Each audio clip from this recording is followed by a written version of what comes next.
Okay, your GMO greetings. We're just giving some people a few minutes, a couple of minutes more to log in.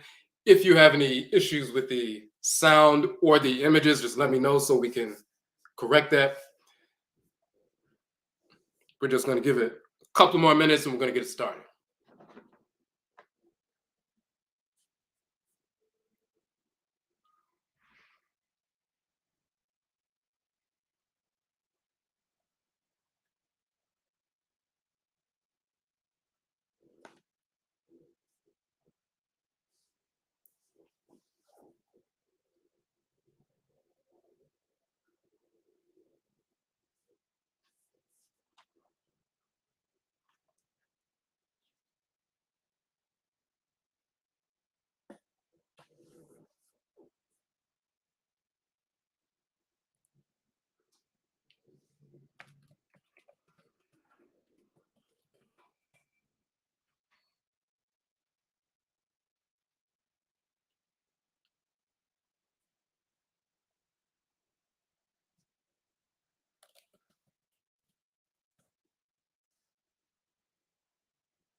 Okay.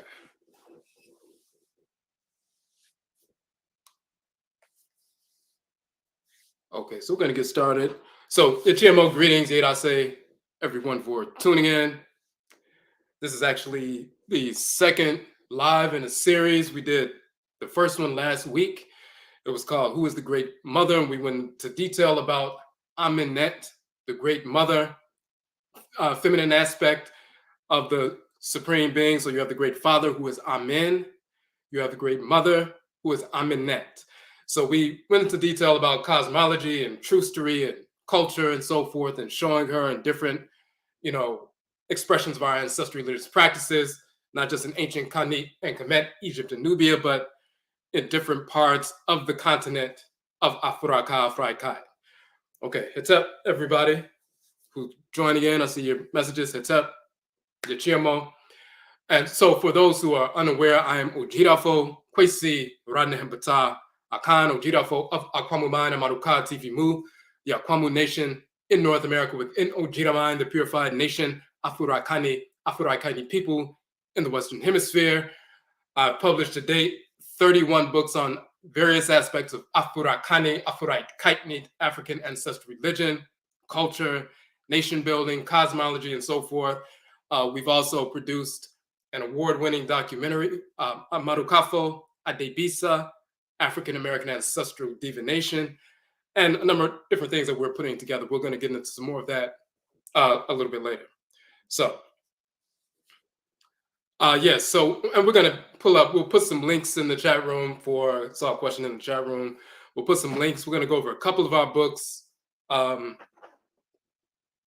some more, information, just, documented information. We're going to go into some detailed info. So let's just pull this.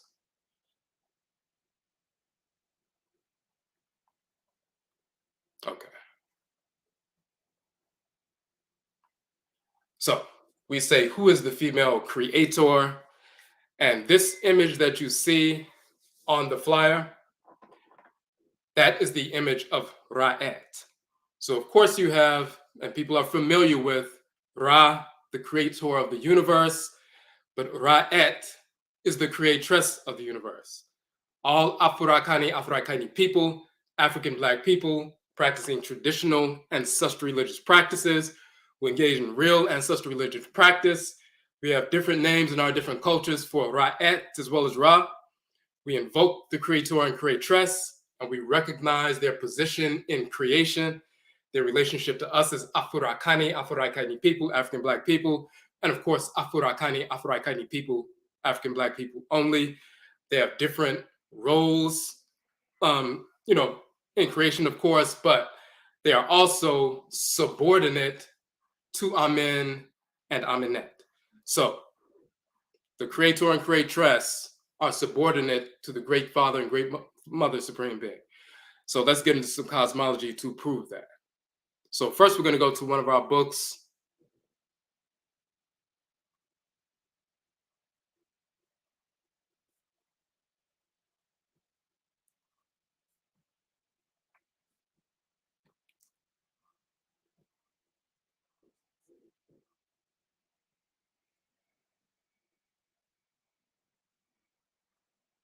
Okay. So now this is one of our books called, we wrote a number of years ago, called Nyonkompon, Nyonkonton, Ra and Ra'et. Now, let me make sure you can.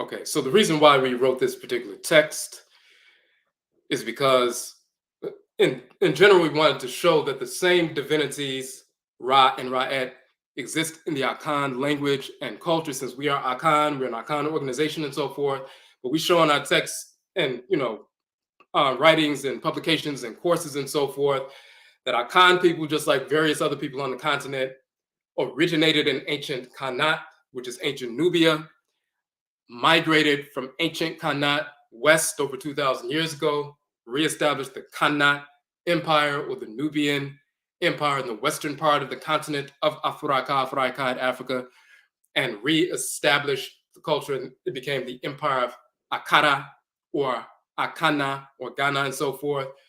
Over 1,000 years later, some of our people migrated from those regions where today is Mali and so forth, migrated further south towards the forest belt to the regions of contemporary Ghana and Ivory Coast before they had those names.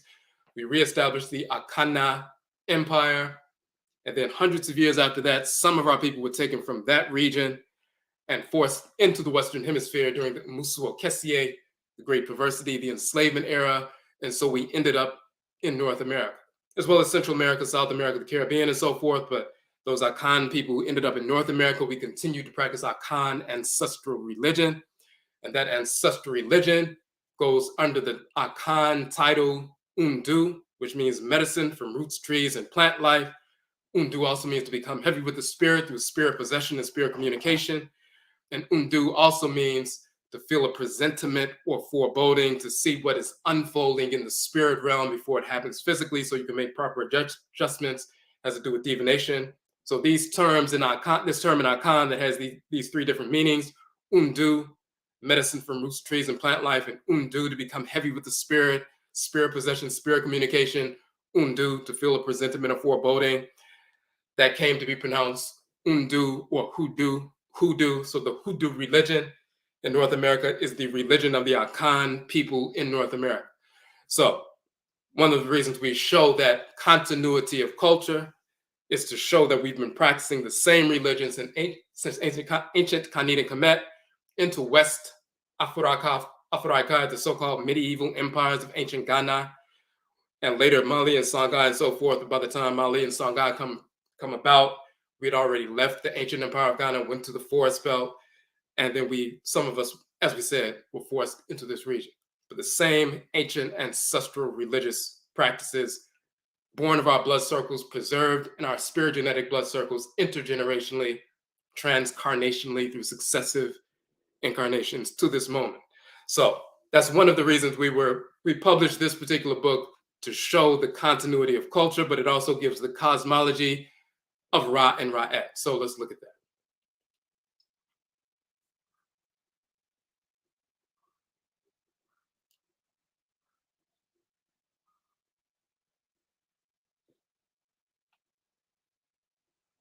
So one of the first things we deal with, so we can lay this foundation,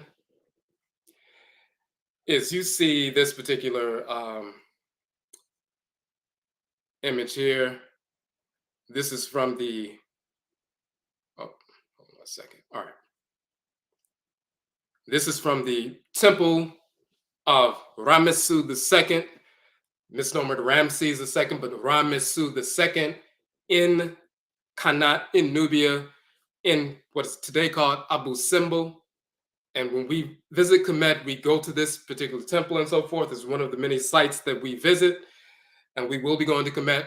Once again, we have a trip next month, but for those who would like to join us in September, as well as our regular annual trip in next spring, the next spring is June 2024. We have spaces open for that, but we also have our September autumn tour coming up. We have some spaces open for that as well. And we're going to get into that a little bit later, but we will be visiting this temple. But this is in the temple of Ramesu II, Per-A, so-called Pharaoh Ramesu II in Abu Simbel. And what you see here, you see the king sitting here, Ramesu II sitting here. But then to his left, you have Ra. To his right, you have Amen. And then you see to his far right, the deity whose head was damaged is Ptah. So you have Amen, you have Ra, and you have Ptah. Now, some people will try to say that Amen and Ra and Ptah are just all different aspects of the one monotheistic God, which is pure stupidity. You have people trying to be apologists for ancestral religion. They've been enslaved mentally by our enemies, making our people believe that monotheism is superior, which in actuality is an inferior mindset. Whites and Australians cannot communicate with any deity. male or female. So therefore, they tried to produce a fictional cartoon character, white deity like Jesus, Allah, Yahweh, fictional cartoon characters like Muhammad and Buddha and Brahman, Abraham, Isaac, Ishmael, Solomon, Sheba, Menelik, David, Moses, Aaron, all these fictional cartoon characters who never existed, and then tried to make us worship these fictional characters or follow these characters.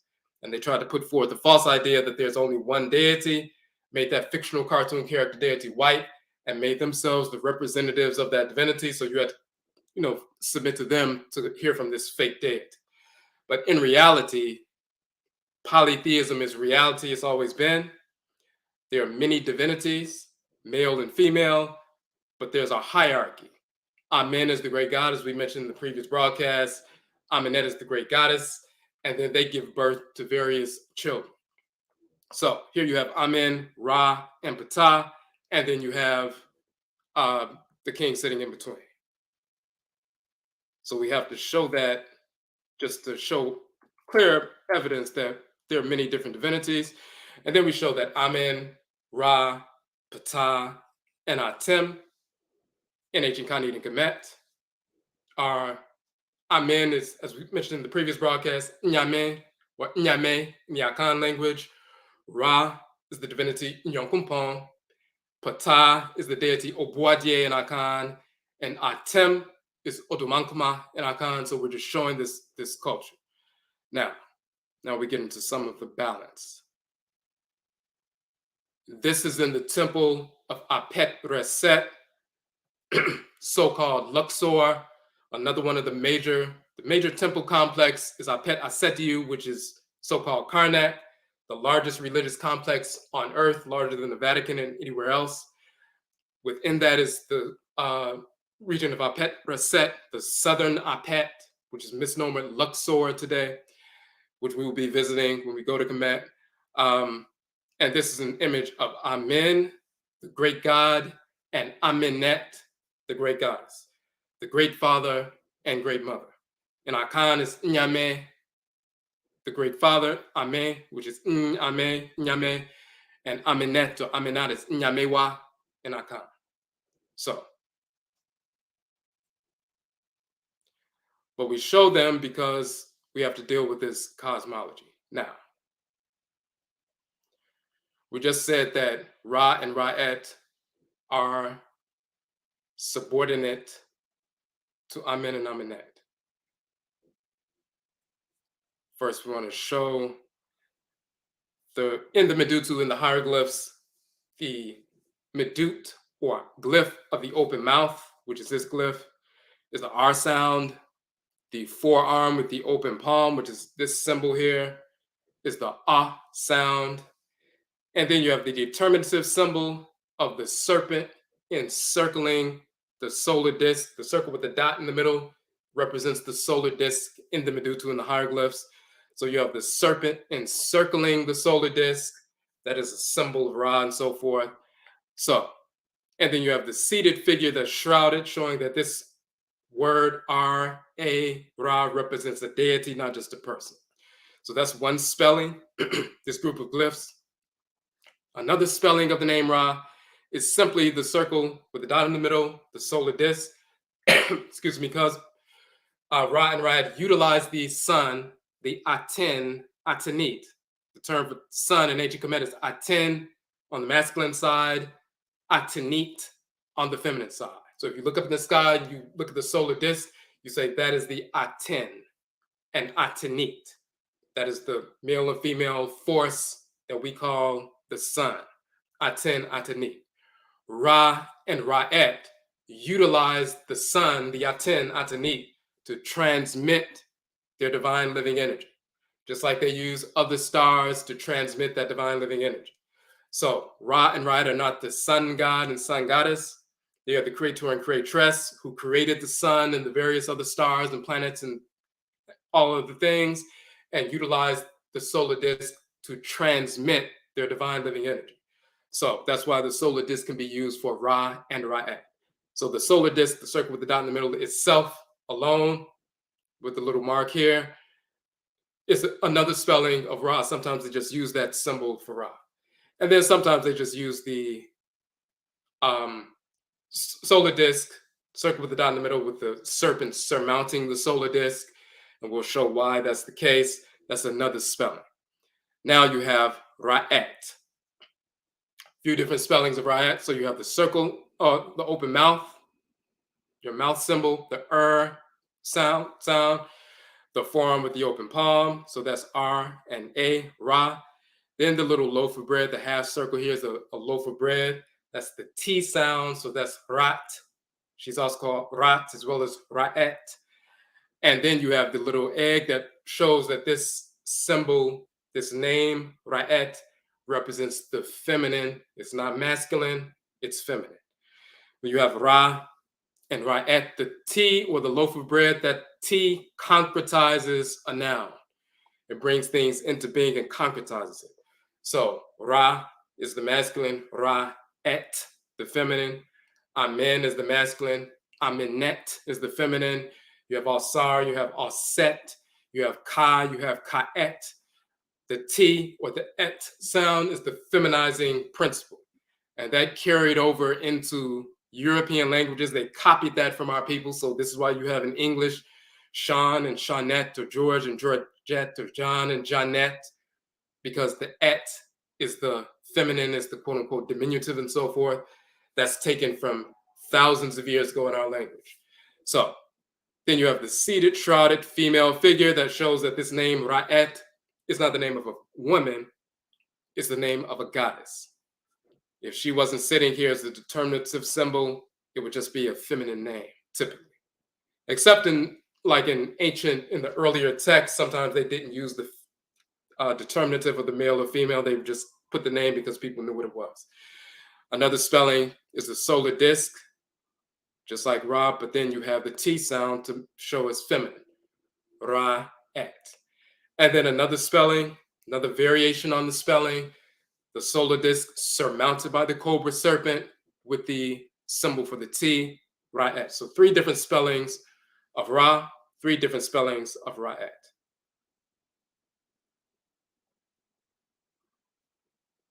Hold on 1 second. And just to go up, so you see, of course, as you can see here, the solar disk on the head of Ra with the surmounted by the serpent. And then you have Ra'at. She has the golden solar disk between the 2 cow's horns and so forth on her head. So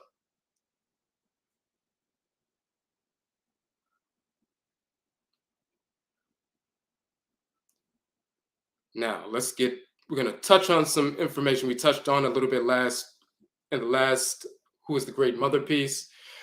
When we're talking about creation itself and the coming into being of the universe, we talk about the distinction between Ra and Ra'at, the creator and creatress, the divine living energy that animates all created entities in creation. Similar to, the solar energy, 93 million miles away from Earth is the sun and so forth, travels across the black substance of space, penetrates the atmosphere, and the solar energy fills up the entire atmosphere and so forth. So that divine living energy that permeates all of creation is the energy of Ra and Ra'at that animates all created entities, naturally created entities in creation, plant life, animal life, mineral life, Afurakani, Afuraitkaitnit, African Black human life, the spirits of our ancestors and ancestors, the deities and so forth. That divine living energy is Ra and Ra'at. But there's a distinction between Ra and Ra'at as creator and creatress, and Amen and Amenet, the supreme being. So if you go from nothing to something in the beginning of creation, nothing to something, cosmologically in ancient Kemet, we explain it, and it's shown in the ancient text. As you can see, these primordial 8 divinities. You have Amen and Amenet, the great primordial, stable, permanent, and abiding hidden being. So the root term men means stable, permanent, and abiding, but men also means hidden or concealed, invisible, imperceptible, and so forth. So Amen and Amenet are the great being. They're the great hidden, invisible, stable, permanent, and abiding being. So the first act of creation is to create this great substance of space, the two divinities, Ka and Kaet, who's also called Keku and Kekuet. But the black substance of space is a primordial substance. It has the capacity to take any form, any shape, any fashion, form, and so forth. But first, you have to have a primordial substance that has the capacity to take any potential shape. So they give birth to Ka and Kaya, which manifests as a male and female force, the black substance of space. Today, astrophysicists call the black substance of space dark energy and dark matter that makes up 99+% of the universe. We call that Ka and Kaya, the male and female force, the black substance of space. Then they gave birth to, within the black substance, the female and male divinity, Hehu and Hehut, which is expansion and contraction. The term He or Hehu in ancient Kemet, and let's just show that real quick. These two names here, He and Hehu and Hehut in ancient Kemet, means He means fire. He also means to breathe, expansion and contraction, vitality. And He also means eternal and everlasting. So when you're breathing, that's expansion and contraction. Hehu, Hehu, Hehu. But then you also have fire. When you generate a great deal of heat through that expansive, fiery breathing and so forth, you can generate energy. But Hehu also means eternal and everlasting, non-stop. Meaning from the time you're born to the time you transition, you are Hehu, Hehu, breathing and so forth. But that lends its name to the name of these two divinities. So first, the black substance of space was created. Then Amen and Amenet gave birth to the male and female forces, Hehu and Hehut, and expended their energy within the black substance, and expansion and contraction began to happen within the black substance, Hehu, Hehu, Hehu, and it began to cause the black substance to vibrate, adding heat, He, breath, He, eternal everlastingness, He, within the black substance, and now vibration begins to take place. Then eventually, those vibrations give birth to wave energy within the black substance, and that wave energy are the deities Nun and Nonet. And let's scroll down and see them.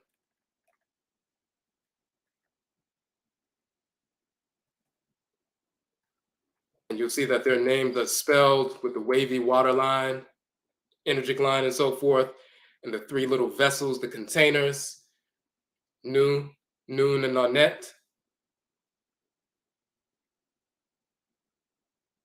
Now,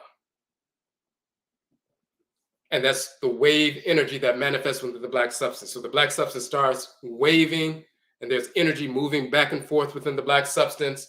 And eventually the wave energy begins to wave so rapidly that it generates spheres that rise up and explode within the black substance. Now, when you give the example of water being boiled on the stove and so forth, you have the exact same principle.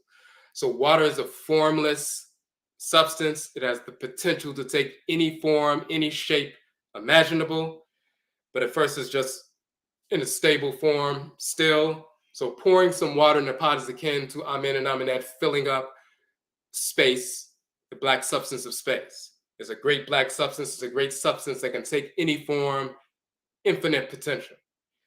Then when you put heat to water, this water begins to boil, it begins to vibrate. When you put Hehu, Hehu within the black substance, it begins to vibrate. Eventually, the vibrations give birth to waves of energy moving throughout the pot, the water pot. Now you have waves going back and forth. There's energy moving back and forth with inside a pot of water. Those waves that are carrying energy back and forth, because previously the water was simply still. But when you added He, heat, He, breath, vitality, expansion and contraction, vibrations happen, and then you give birth to waves. That is Nun and Anet, the wave energy within the water substance. And once the waves begin to wave and carry energy back and forth throughout the pot, and there's activity going now within the pot, energy moving around, the waves begin to move so rapidly that they generate spheres that rise up from the waves and explode. And those spheres, of course, are bubbles, and they're full of heat, and then they pop. The same happened in the beginning with the wave energy, Nun and Anet, waving within the black substance. The wave energy of Nun and Anet, that masculine and feminine force, eventually the waves gave birth to spheres of energy that rose up out of the black substance and exploded. That was the first fire and light within the black substance. And this is where we get, you went from the black substance to an explosion of fire and light. And then the spherical energy that was given birth to begins to spiral throughout the black substance. That fire and light begins to carve out black spheres within the black substance. When it carves out a black sphere, the fire and light penetrates that black sphere and illuminates it. And those become the first stars. The fire and light manifests as spherical serpent energy, is the manifestation of Ra and Ra'et, the first fire and light, divine living energy that came into existence, born of the wave energy within the black substance. The wave energy within the black substance is Nun and Nanet, and the waves give birth to spheres. And once those spheres manifest as fire and light and explode into fire energy and so forth, they begin to spiral throughout creation, carving out black spheres and illuminating or lighting up those black spheres. And those black spheres become the first stars. And of course, stars are black bodies that give off black body radiation and so forth. So we go from the black substance, Amen and Amenet, hidden within the black substance. They give birth to the black substance, Ka and Kayet, the wave energy, manifest after Hehu and Hehud and so forth. The explosion happens. And then these spheres are carved out. The suns, stars, and so forth, and planets, bodies are birthed from the stars, and this is where we get our planet and so forth. So, and of course, the bodies of planets coming from the stars, the divine energy of Ra and Ra'et penetrating the primordial planetary bodies, illuminating them, causing separation and development from the denser portions and the lighter portions. And you have the core, and then you have the atmosphere, and it cools off and so forth. Everything you learn about geology in school and so forth, that cosmology is in alignment with that reality. Now, hold on a second. Okay.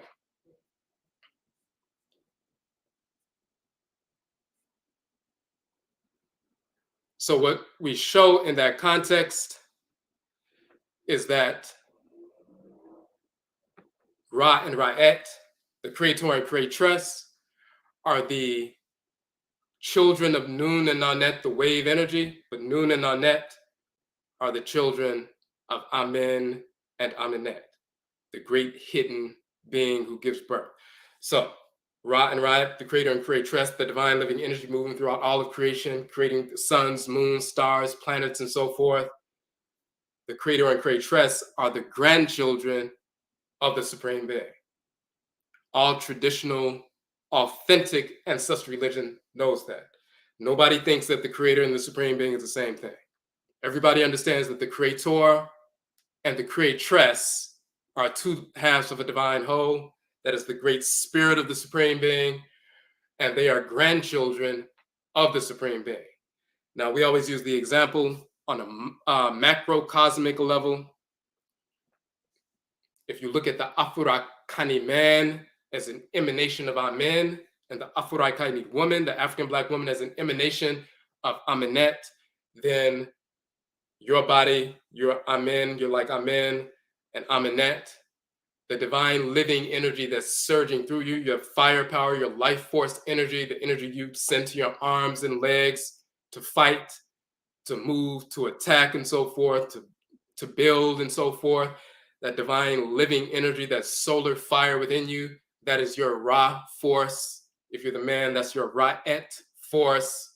If you're the woman, you are the great being, and you direct your Ra force to go out even during procreation to create a child and so forth. You direct your Ra force, your Ra'et force, your divine living energy to connect so that you can create. But you're the great being, and you direct your Ra force to create. You're the great being, and you direct your Ra'et force to create. The black substance within you internally, within your nervous system, 12 centers of the brain and so forth, the cervical nerves and so forth, and deep, within all your organs and tissues and glands and so forth, the internal stores of melanin, the black chemical, that is the black substance within you, that is your Ka and Ka'et. Of course, your expansion and contraction, Hehu is your breathing principle and so forth. So you're like the great being, Amen and Amenet. You have a black substance within you. All your organs, glands, and so forth are floating within that black chemical within your body, just like all the planets, suns, moons, and stars are floating within that black substance of space. We have a miniature version of that internally. You're like the great being. Inside of you is that black melanin chemical, just like it makes you black on the outside. It's inside of your organs, systems, glands, and so forth. And all of your organs, systems, and glands are floating within that black substance. But then, of course, you have energy. You have electromagnetic energy surging through you. That is your Nun and Nunet force. But that firepower, that solar firepower that you can expand and contract and so forth, that is your Ra force, your Ra'et force. So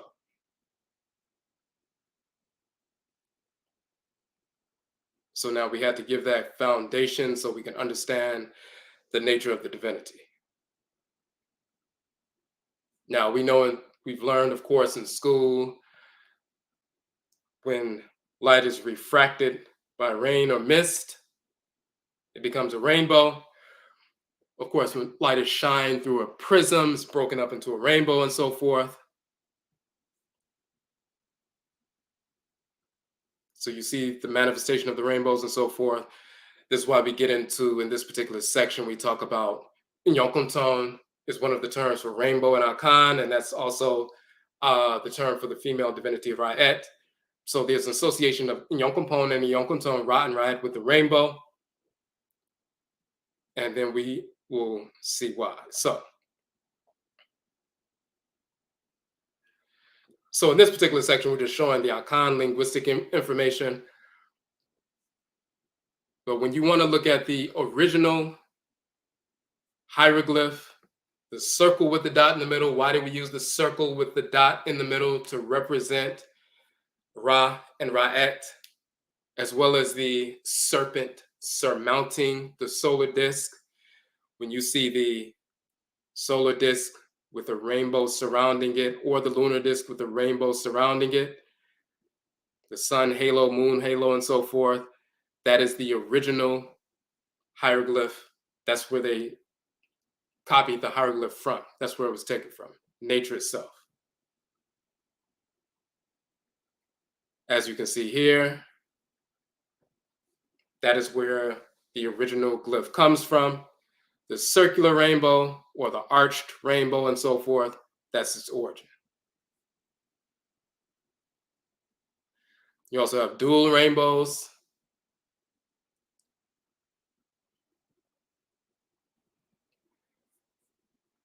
And so we say in comparison, you will find that in the Yoruba culture, Odumare is the creator, Olodumare or Odumare, Oshumare is the creatress. Oshumare is shown as a circular rainbow serpent swallowing its tail, the creatress of the universe, and Odumare is also shown as a serpent as well, and so forth in the cosmology of Yoruba people. And we sure have a quote from that. And then you have in the Ewe tradition and Fon tradition and Vodun, you have the rainbow serpent, Da, on the masculine side, and the female feminine rainbow serpent, Aidahuedo, on the feminine side, Da and Aidahuedo. Da is Ra, Aidahuedo is Ra'et. That is the creator and creatress, the rainbow serpent swallowing its tail, the creator and creatress of the universe, representing the collective ancestry of all Afurakani, Afuraitkaitnit people. So this is from a temple in Abobe in the Vodun tradition on the continent.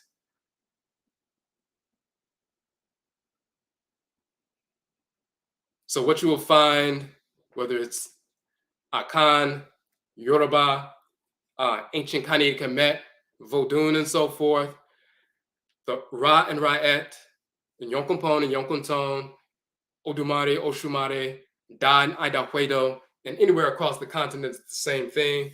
The Creator and Creatress are the rainbow serpents. The Creator and Creatress operate through the sun, through the solar fire, and so forth. The Creator and Creatress represent the collective ancestry of all Afurakani, Afuraitkaitnit people. When we look at ancient texts, when the Ra talks about men and women coming from his eye and so forth, the word for rainbow is also the name for the creative spirit who operates through the rainbow as a serpent. The Creator and Creatress take the form of great circular serpents and or swallowing their tails.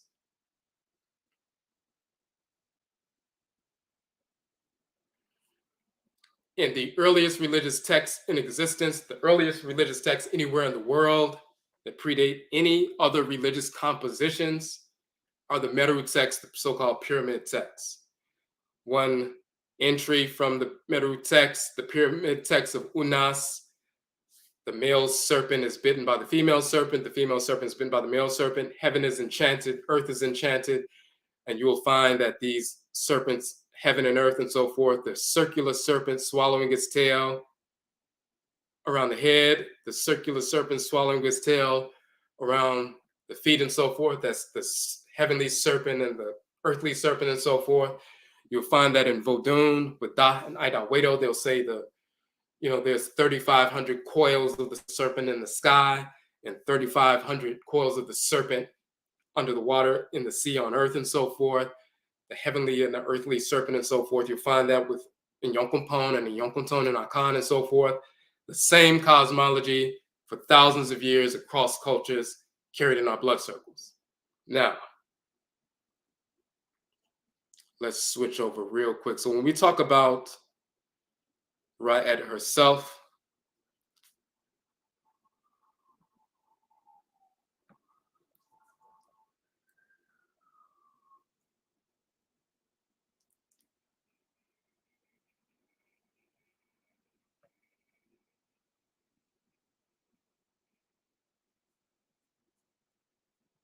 okay.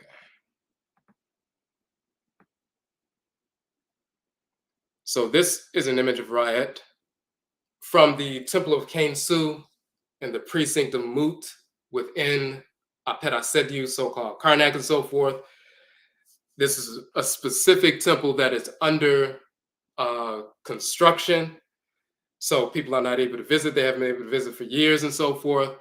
But we sought out specific permits that we had to access so that we can have access to this specific temple. So we were able to go in and see this great image of Ra'et herself. Now, let's show something from the earliest religious text. We just saw something from the Meru text, but let's check this out.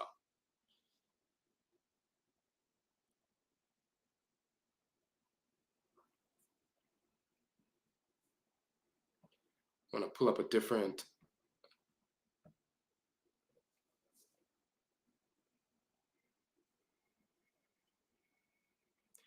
And this is just an entry talking about the great company of the divinities.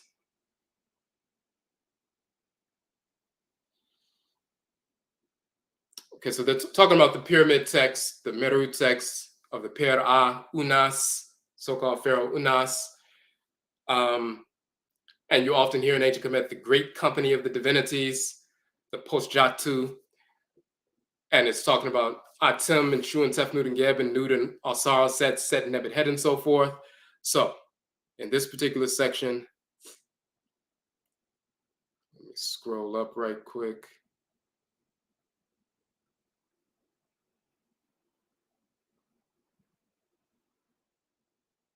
So said again in the litany to the gods of the great company given in the Unas text, we see that the Paut Well, the great company contains Tim, Shu, Tefnu, Seb, Nut, Aset, Set, Nebet, Het, Tahuti, and Heru. Now, they talk about a couple of other texts and so forth, but here's the other piece that's important. So they talk about the great Paut, which is in the region of Anu, the great company of the deities within that region. Now, similarly, the gods of the little Paut, the little company of the divinities, are more than 9 in number. And in Unas, line 253, they are thus enumerated. Rat, which is also Ra'et, the dweller in Anu. Then another deity who's the dweller in Anchet. Another deity is the dweller in Het Sereket. Another deity is the dweller in the divine place. Another, the dweller in Hechpar. Another one, the dweller in Orion or Sahu and so forth. Another dweller in Tep and so forth. So they're listing all these deities who have dwelling places or shrines in different regions. But the head of the smaller company of the deities is Ra'et. Sometimes the name is spelled Rat, sometimes Ra'et and so forth. It's a dialectical difference. So in the earliest religious texts yet unearthed in the world, you have Ra'et mentioned at the head of the company of divinities. Now, when we go, we're going to show a video from Kemet when we visited Kemet. Hold on one second.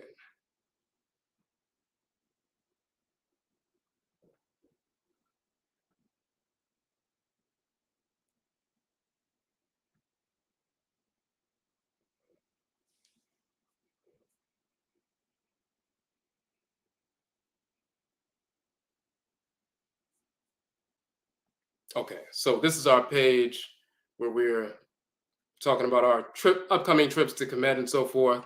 But we also have some videos on the page from different visits to Kemet. And one of them is a short video, but it's very important.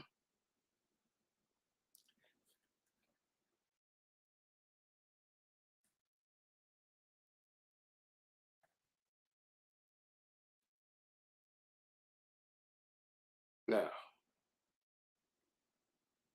so what's important about this is key, and it's key to everything we're talking about.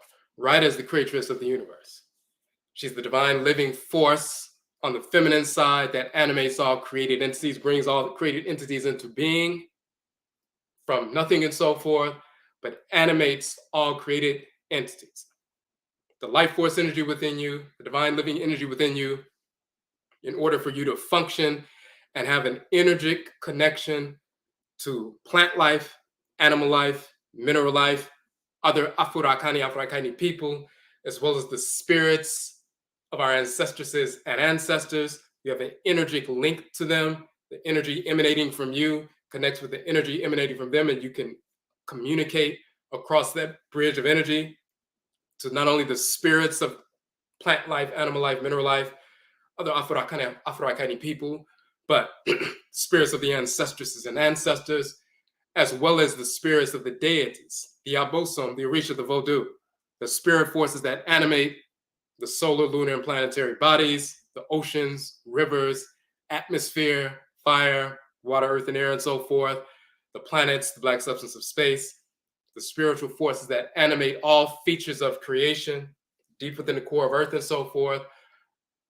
We build an energetic bridge between us, and then our spirits travel across that energetic bridge so we can communicate with the forces in nature. We can communicate with our ancestresses and ancestors. Spirit possession can take place. Spirit communication can take place.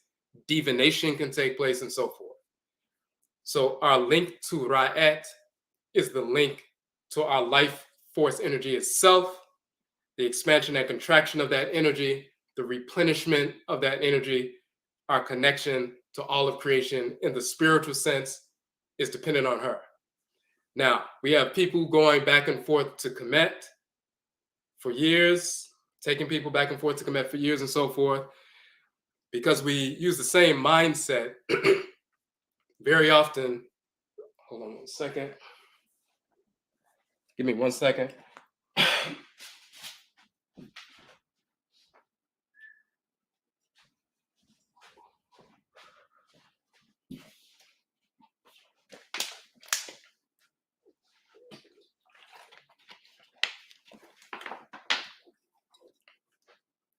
Because we very often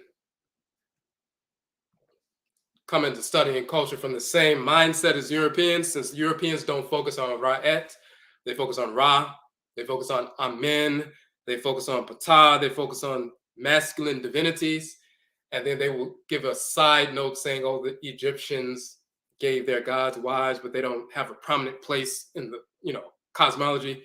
Pure foolishness.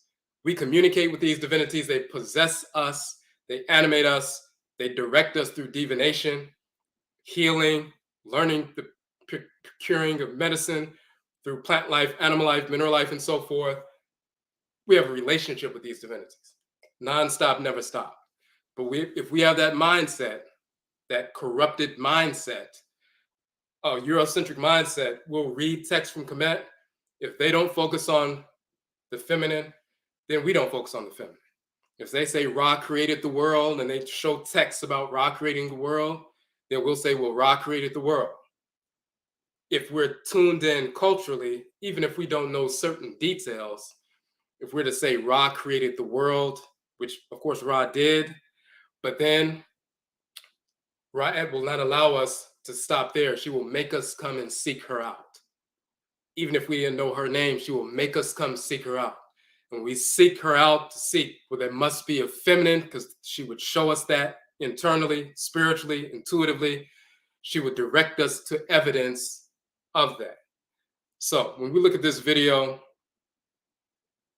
when I went to Kemet, of course, I was looking for a Ra'et when I went. The first time I went to Kemet, this particular video is from the first time I went to Kemet. When I went to Kemet the very first time, I went by myself. When I was in the temple of Apet, I said to you, I was walking through the columns and I wanted to find Ra'et. That was one of the first things I wanted to find. And of course, I also wanted to find Aminet. And so this is what I was doing.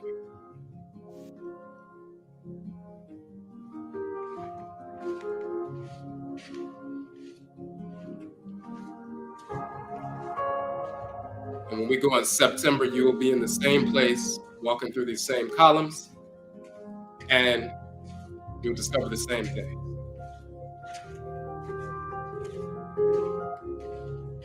And find her, so I asked them, Samanfo, my ancestral spirits, to show me where she should be. Walked near a column, and I looked up, and I was standing right up under her. And so I took this video. And that's her, and as you can see right here, this is her name, spelling out Ra'et. Ra'et Tawi, Ra'et, the mistress of the two lands, meaning Ra'et of the world.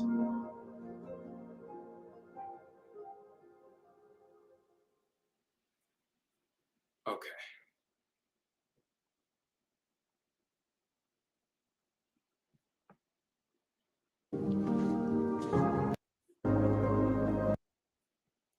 So when we're naturally paying attention and asking the Nsamafo to show us what's going on, then they will direct us not only spiritually, but they will give us physical, tangible evidence of what's taking place, of the cosmology. So you have people who walk by, stand in front of these columns. They will see an image of Ra on the column. They'll stand next to it and say, this is Ra. He's the creator of the universe. Very often they'll call him the sun god, which is totally inaccurate because Aten is the sun god, Atenit is the sun goddess, and Ra and Ra'et will work with Aten and Atenit. They will possess the sun, just like a spirit will possess someone through spirit possession to move through their body.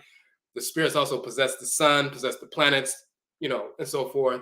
And through spirit possession, they will use their energy to use the Aten, Atenit, the sun, to transmit their energy.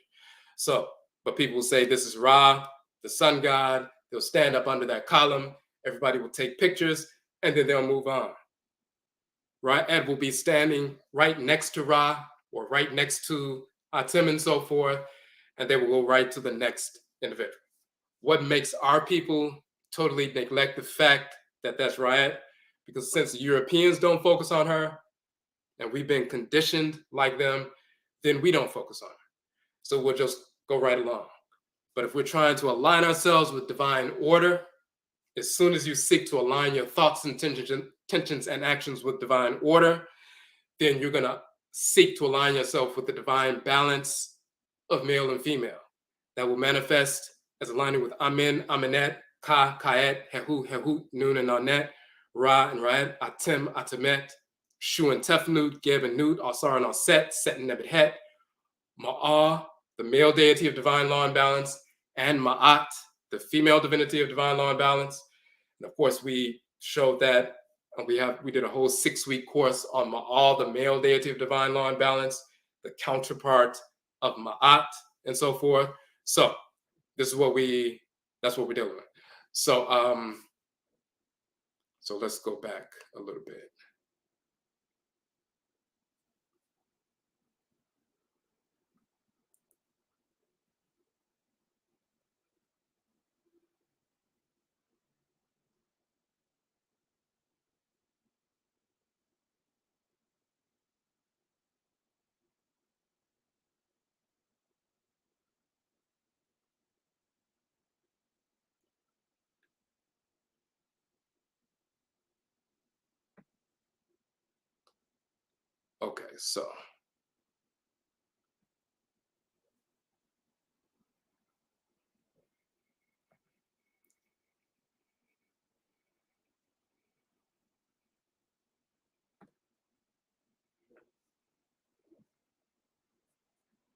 Okay, so we're getting back to the Ra and Riot book.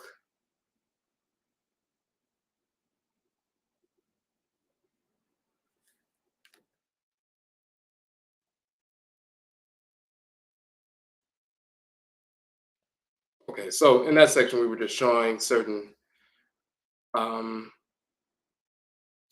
different names and so forth and titles. In that section, we were talking about the title Ra'aku or Ra'ak, which is a title of Ra in one of the texts and so forth, and it shows the aspect of the illuminated fire and so forth, and why the solar disk is very often called the Eye of Ra and so forth. So that was just dealing with a specific title, but it was also showing the origin of the term in Yonkumpon and all of that. So we don't have to go through that portion, but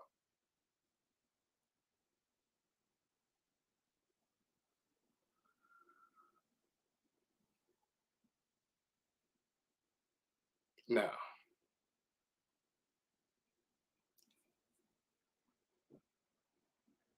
So in this section, give a little bit more detail, showing the different dialectical variants of the name. So we already broke down the name of, the open mouth, the forearm with the open palm, the T and so forth, Rat, Raet,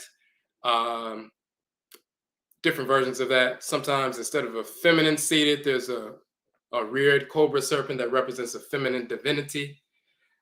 Now, you also have these versions. Once again, the open mouth glyph, forearm with open palm, that's R and A, Ra. Then the two reads together are the E sound, but sometimes the E sound, solar disc, and the bread loaf, which is the T sound. So that's Ra'it or Ra'et.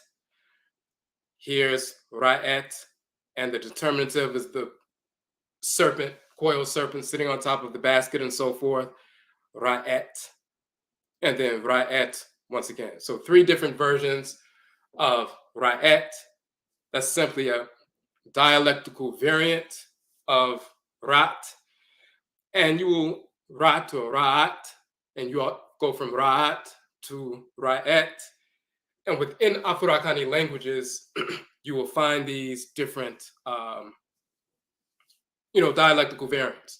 For example, in the Akan language, the word for woman is Oba, Oba in the Asante dialect, O-B-A-A, and the first A is high, so Oba means woman. If you have the first A that's low, Oba, then that means he opens. But if you say Oba, that means woman. So Oba in the Asante dialect for woman, but Obea means woman in the Akwamu dialect. So Oba, woman. Obea, woman. So when you look at these dialects, and that's common across Afurakani, Afuraitkaitnit languages. You have Ra'at, is one dialectal variant. RAIT, the A becomes in another dialectal variant. Same thing as far as names in the Akan tradition. If you have someone who is Afua, which is a Friday born woman, born of the divinity Afi or Afua, that's in the Asante dialect, Kwamu dialect, and so forth. But if you hear someone say Efua, then that's the Fanti dialect. Instead of saying Afua, they say Efua. A woman born on Wednesday, a child of the female divinity Akua, they're called Akua or Aquia. In the Asante dialect, it's Equia in the Fanti dialect. So it's the change between the A and the E. If you have the title, an honorific title for a woman, Awura, which means, a higher level in society, woman, Awura, that's in the Asante dialect. Ewuraba is the Fanti dialect. So once again, it's the interchange between the A and the E. Afua, Efua, Akua, Ekua, Awura, Ewuraba, same thing. So Ra'at or Ra'et, different dialectical variants. That is common knowledge when people practice ancestral religion and, study some ancestral language. And when we look at the text of Kemet, we see our languages played out even in the Medutu, certain hieroglyphs, which show the tone changes and so forth, which Europeans don't have tone changes in their language that change the meaning of terms. So that's just, once again, proof of our culture now.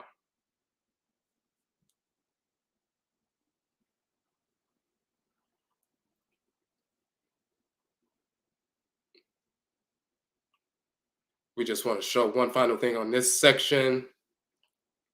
You have the Konton Kurowi, the rainbow around the sun, Konton Kuro Sarane, rainbow around the moon. So we have the proverb in Akan, Ohiniye Oria, Ohimaye Osarane.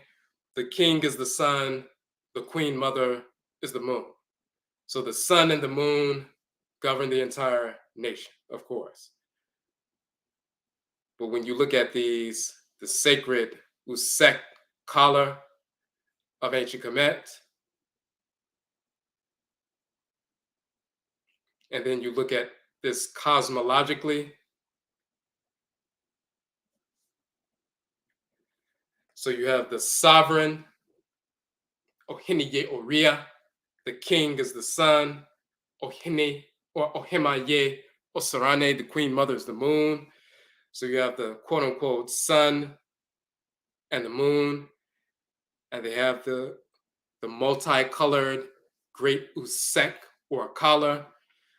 That is the rainbow around the sun, the rainbow around the moon, the rainbow around the sun, the rainbow around the moon.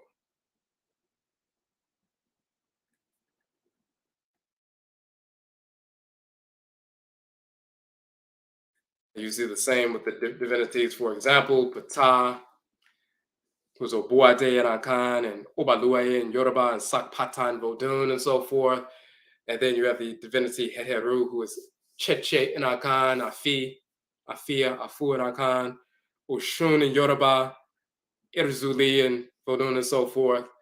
But you see these, the rainbow collar, the Usek collar surrounding the sovereign.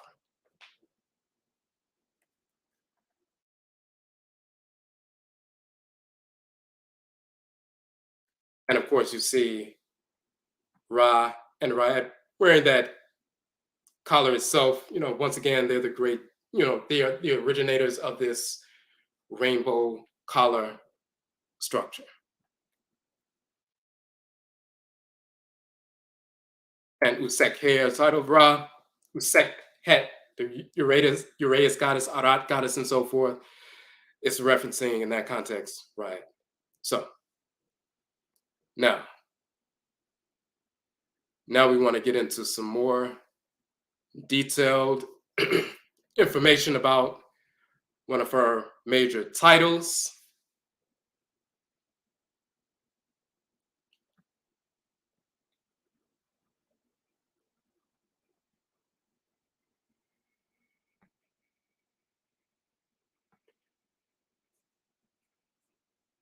Okay.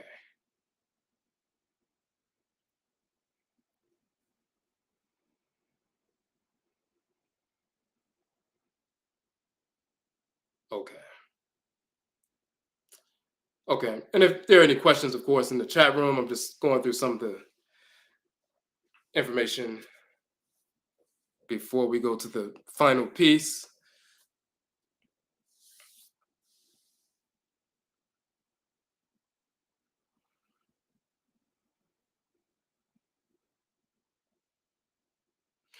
Yes, so cobras, the serpent divinity itself, and of course in ancient Kemet with the uh, hooded cobras and so forth, those are sacred symbols, animal totems for Ra and Riot. That's why even their name is spelled sometimes simply with the cobra serpent, the hooded cobra that surmounts the sun. Those are animal totems for Ra and Riot. And then because of that, it lends itself to their animal totems for other divinities as well. But yes.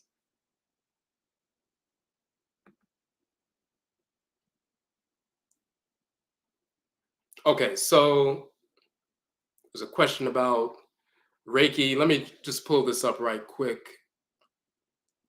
Excuse me. Because we addressed this in um, one of our books. So we're going to pull that up real quick.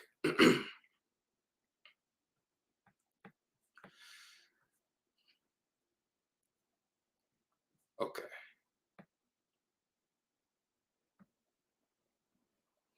And it is important information because a lot of people ask about that. So the question was about Reiki and the title, Reiki and Ray and so forth. So one of our books is on the origin of the term yoga, karakasa, the origin and nature of the chakra. And for those who came in a little bit later, I've published 31 books so far. We have some more books coming out. The books that I'm showing today are a few of the books I've published. All 31 books, the ebook versions of all 31 of the books I've published are free downloads from the website. So you can download every one of the books for free at any time. It's the full version. The ebook version, the free version is the full version of the book. So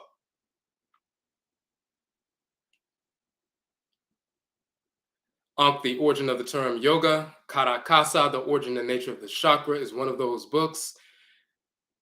And in that book, of course, we were talking about the term yoga. We showed the etymology of the term yoke or yonk and so forth, where they stole the term, the Proto-Indo-European language phylum. Term yuk, yuka, meaning to join or unite, comes from yonk and so forth. And we show that, and we show the glyph. You see the domesticated animal, which represents the term ankh, with the ankh around his neck.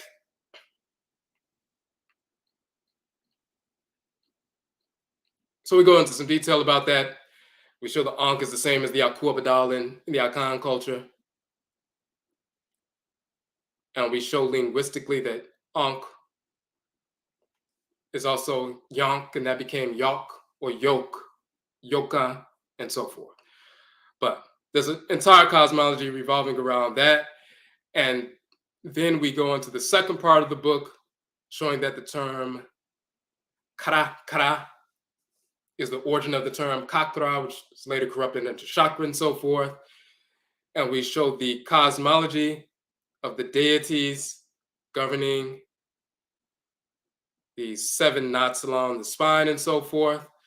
We show the text in Kemet talking about the 7 knots upon the spine. a number of different details, but in the appendix, so yoga and chakra are terms that are stolen from our culture now. And we show those same terms in the Akan language as well. Now, if you look at the term Reiki, they'll say Rei means universal and Ki means, life force energy and so forth. But Re is a corruption. They say it means universal is corruption of Ra. Even today, Europeans say Amun, Re, and so forth. And it's really Amen, Ra. So that's a corruption of that. Asians did not create the term Ki. You will find that term in the Fang language in Gabon, for example, Cameroon and Gabon and so forth. Ki means divine living energy in the Fang language, but that's because it means the same thing in ancient Kanini Kemet. In fact, we should have a.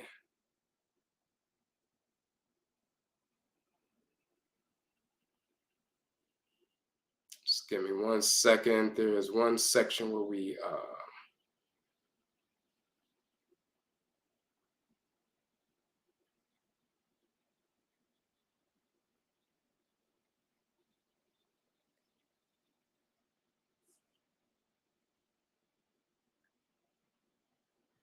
All right.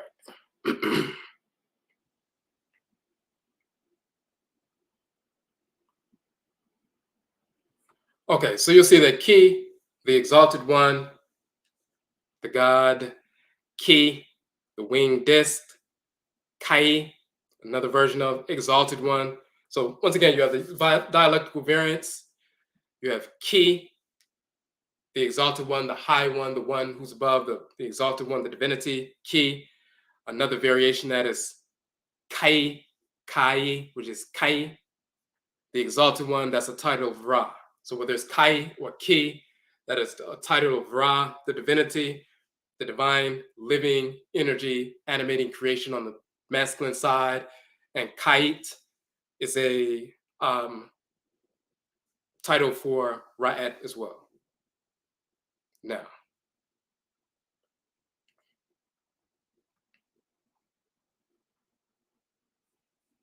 you see Pa Ra means the divinity Ra. Pa is the definite article and so forth, like the or the in English. Pa Ra became Para. Europeans started saying Pare, meaning the god Re, and they'll say Re and so forth. Amun Re, as we said before. Pa also means flame, fire, spark. So para, pra is the origin of the term pran, and later prana. So they'll say prana is the divine living energy and so forth. That comes from pra. That's what that is. All right.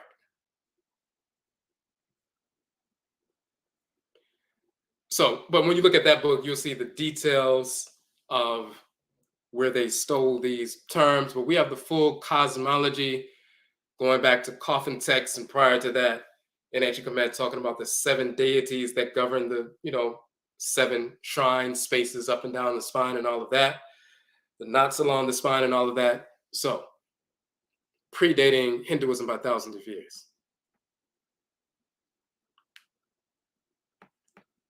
Okay, so we're going to go out of this.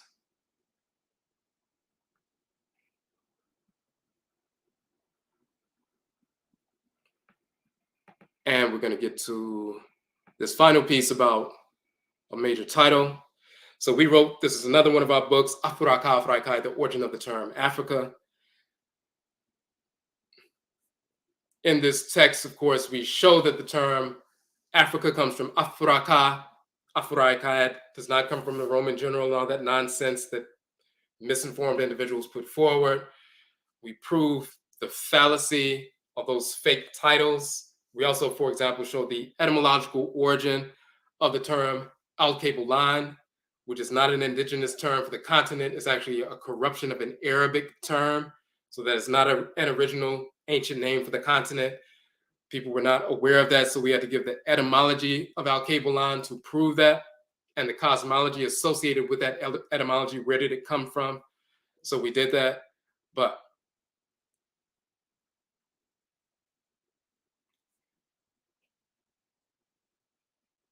So we're not going to go through the entire piece, but what's important is this section, this portion here. So this is Ra sitting in the solar boat, the solar disk, and so forth. So they'll say that the solar disk is sitting in a boat sailing from the east to the west, from sunrise to sunset. And Ra is sitting in the boat of the sun. His energy is penetrating the sun and so forth and illuminating the sun. So you see Ra in the form of a falcon-headed divinity. He's sitting in the boat of the sun. The sun sails across the sky. The blue sky is akin to a mass of moisture. And then the solar disk is in a boat sailing across that from sunrise to sunset. Then they get out of that boat, and then the boat goes into the underworld. The sun goes into the underworld, the darkness for the 12 hours of the night. And Ra takes on a different form when he goes into the underworld in the boat in the 12 hours of the night. They switch boats. He gets into the Sektet boat, and he takes the form of a deity, a land animal. First, he was in the form of a avian animal, a bird flying across the sky and so forth. When they go in the underworld, the solar energy is in the underworld, the underground, in the blackness and so forth. And he takes the form of a flat-horned ram divinity and so forth. And he's not called Ra, he's called Afura. And Afu means flesh, but it also means house or place of residence. So with solar energy, when you take in solar energy, the first is just solar energy, and you breathe it in and it gets inside of your body. Now it's encased inside your body. It's inside your flesh. So it's encased in something, but it's also inside your house or place of residence. So that solar energy that was out here, or even just the air that was outside, you can call it air. When it gets inside your body and it's encased in your lungs, it is air inside of the flesh. So you can call it Afu, air. Afu means flesh. Afu also means house or place of residence. When you take in solar energy by taking a deep breath and so forth, it was solar energy. You took in the Ra force. Now it gets inside your body. It's Afu Ra. It's Ra in the Afu. Ra inside the flesh. Ra inside the matter. Ra's energy is animating this physical body and illuminating it and giving it power and vitality. So Ra takes the form of the flat-horned ram divinity, a land animal, Afu Ra. For the 12 hours of the night, when they get to the region of the dawn, sunrise, he gets out of that boat, gets in the other boat, takes on that falcon-headed form, and then goes up in the sky, and now he's Ra sailing across the sky. So Afura is moving through the underworld. Now, let's just go down real quick.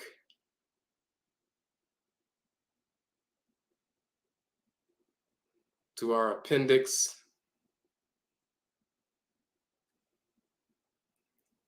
In ancient Kemet, the word ka and kaet are the masculine and feminine terms for a highland, land above the banks of the river, land high above the surface of the Nile. Kaet and ka, the masculine and feminine terms. In the Coptic dialect, you see kaye and koe and so forth, different dialectal variants. Ka, kaet, the high place on which the God of creation stood. So you have Kat, a high land, high place, high fine building, and all of that.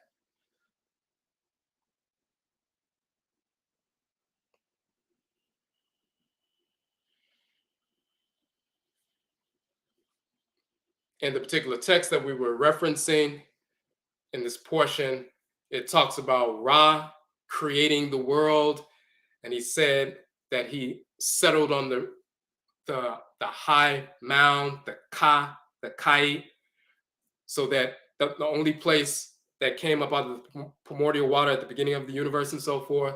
So when we talk about the planet Earth, it was originally covered by water. Then the divine living energy of Ra and Ra'at penetrated the earth itself, the ocean floor, caused volcanic eruptions on the ocean floor. Those volcanic eruptions caused a portion of the ocean floor to surge upward and break through the surface of the water. And when that took place, that was the first high land or mountain land and so forth.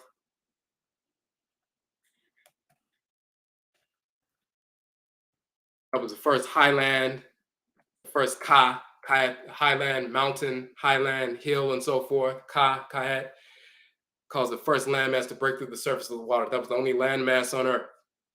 Then the divinity Ra and Ra'at's energy, they penetrated that primordial landmass, illuminated it, fired it up, made it vital, full of vitality, and so forth. And then it became a fertile land, and then plant life and mineral life and all of that was able to grow and so forth. But that first Kayat, the first landmass of Earth, was penetrated by the energy of Ra and Ra'at. And when they were moving through the landmass, and that divine solar fire came inside of the landmass to warm it up, fire it up, make it vital, Ra becomes Afura, Ra moving inside of matter. Afuraitkait, Ra'at moving inside of matter. That became the Ka of Afura, the land of Afura, Afuraka, the land of the Creator. Afuraitkait, the land of the Creatress. So the whole book goes into the entire cosmology of that. And in the temple of Set in Paraka, so-called Philae, in southern Kemet, they have Ahraka, that's a variation of Afraka and so forth, one of those dialectical variants. Once again, we will visit that temple, and I'll show a video of that. But that's why we have these two spellings, Ahraka and Afrakat. That's Afraka and Afuraitkaitnit, a different variation of that. But so this book is talking about that. We go into detail about that. We show the cosmology. We show everything, various details to prove it in various ways.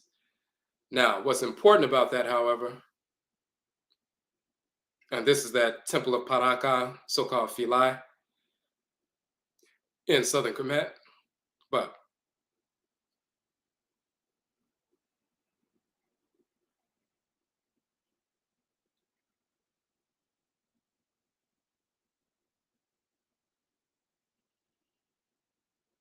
what's important about that in part 4 of the book, we get into some detailed information, and we need to show a title of RAIT that people are unaware of, and we just touched on it.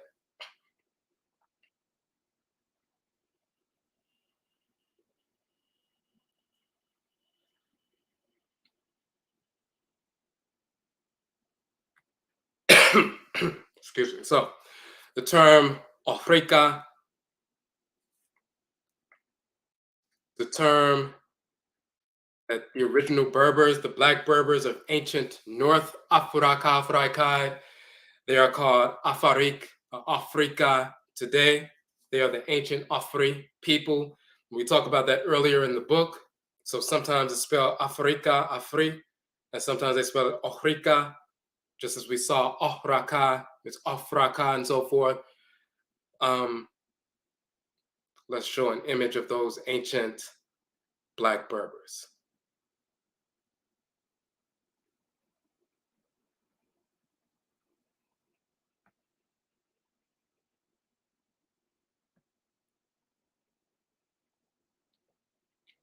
Those are some Fulani women, but this is an ancient Black Berber. So the European type in North Africa today, like in Libya and different places, Tunisia, these are white invaders, just like the white Arabs invaded Kemet and they're living in quote unquote Egypt now and they're in control.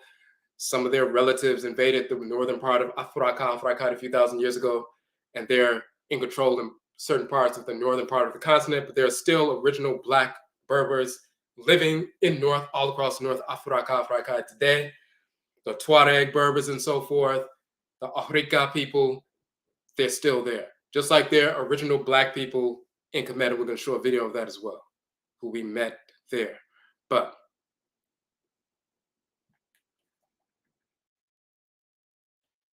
Tuareg women, Tuareg is the T, Areg, Areka, Arika people. This is the ancient Upuk, the second Berber, quote unquote, Libyan king of Kemet, 23rd dynasty.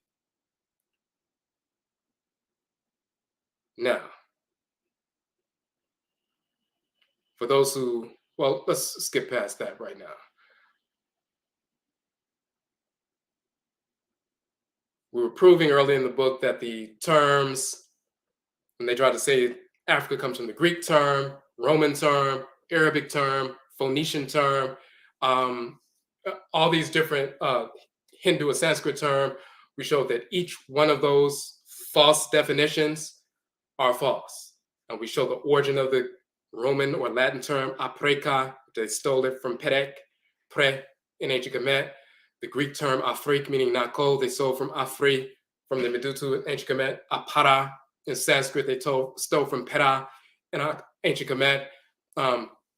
Parak or fariki in Phoenician was taken directly from ancient Kemet, pariki and so forth. Every single term that they put forward from these different languages and different groups trying to say they named the continent, we show that's totally false, and it was stolen from specific terms in the language of Kemet that we proved in the Medutu and the hieroglyphs. Now,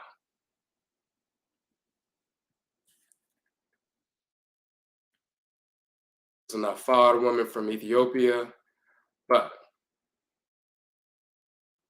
scroll up real quick.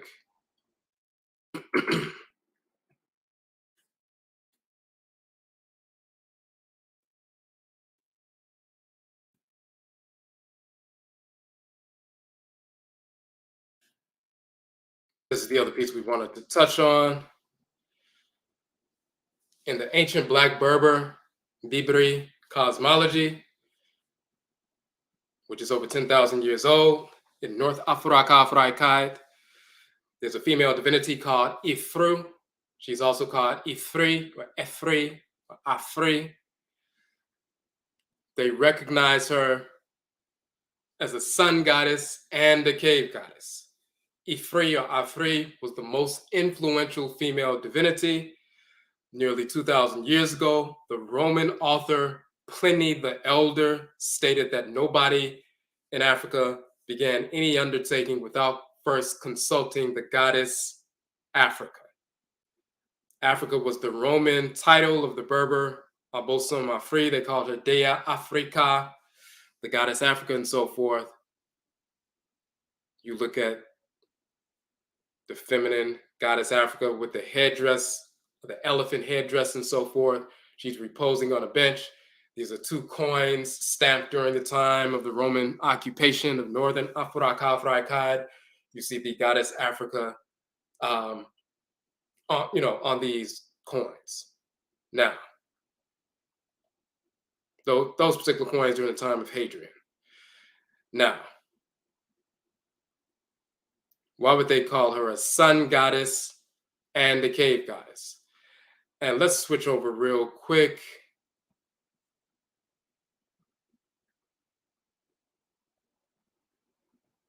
Because when you know the cosmology, because we deal with these actual deities, then we understand what's taking place. Europeans who don't understand that, they'll make up other things. Now, this is a site talking about Berber cosmology, Tamazight, mythology, and so forth. The list of Berber gods and goddesses. Afri, which is Afrika, a Berber goddess of fortune and fertility. Amin, which they start saying Aman and so forth. Ament, which is Aminet. You also have Aliswa. You have Atlas, quote unquote, Ash, which is an ancient deity from Kemet and so forth. So you'll find that some deities from so-called Phoenicia and so forth that were popular there. You find these in the Berber cosmology because we were living in North Africa. Some of our people migrated across the so-called Mediterranean Sea into the Near East to establish culture. So we took the culture up there. Some people remained in North Afuraikai, and so forth. So you'll see there's a continuity of culture between North Afuraikai and the Near East, especially where, so-called Phoenicia and the Carthaginian, civilization was and so forth. You'll find, they'll say the Punic deities and so forth. They'll find them in, North Africa, but these were the same people. But then Europeans started invading and sticking Roman fake deities and things and so forth. Now, let's go back to a second.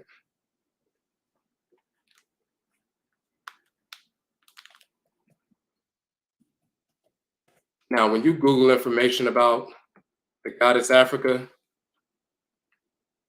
this is what they will show.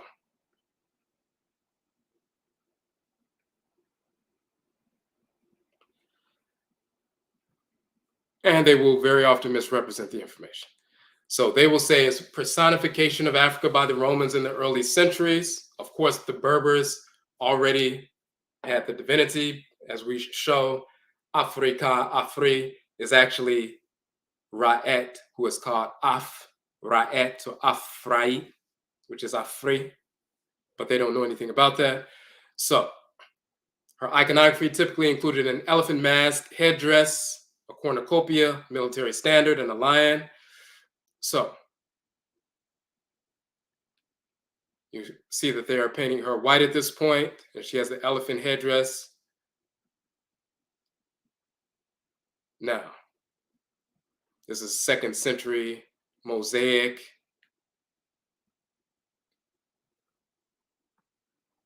And by that time, of course, Europeans had taken over. So you see these light-skinned versions of her. Now, some of them will try to say that she's simply a province personification, like Britannia, Hispania, Macedonia, and so forth. But to the Romans, the distinction between goddesses who received worship and personification figures understood to be literary and iconographic conveniences was very elastic, and Africa seems to have been on the boundary between the two. She was certainly not a major deity, but may have received some religious cult at times. In reality, she is the major deity. So notice they're editorializing, saying she certainly wasn't a major deity. But if you go back to the time frame when Pliny the Elder, in his natural story, let's click on this really quickly.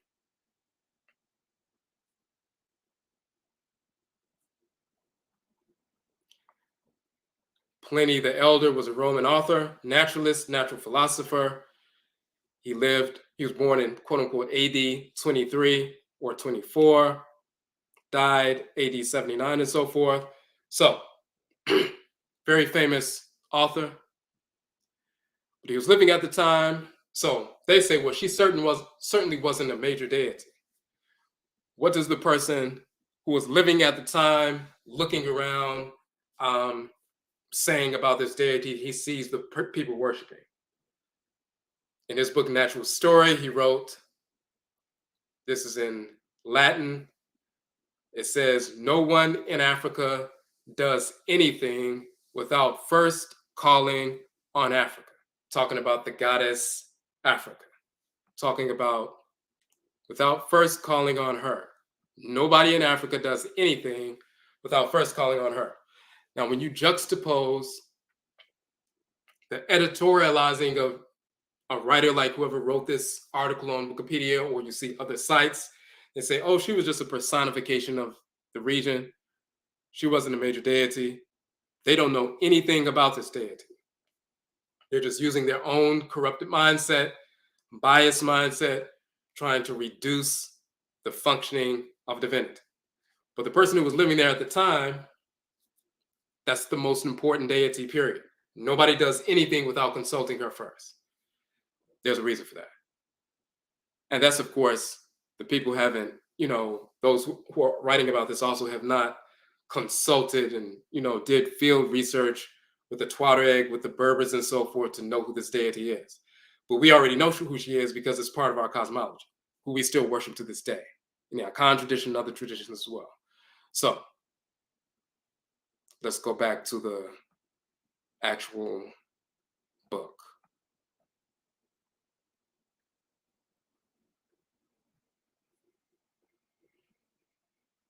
They said that AFRI, they would say AFRI means cave and so forth. It also has to do with a goddess, but they also knew that she was, dealing with the sun. So they were like, she's a sun goddess and a cave goddess. They couldn't understand why AFRI could be a sun goddess and a cave goddess. What does the sun have to do with the cave? Excuse me. But when you know the cosmology, it makes perfect sense.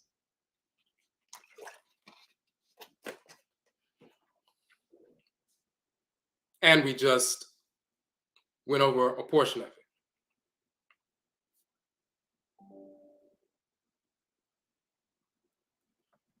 Hold on a second.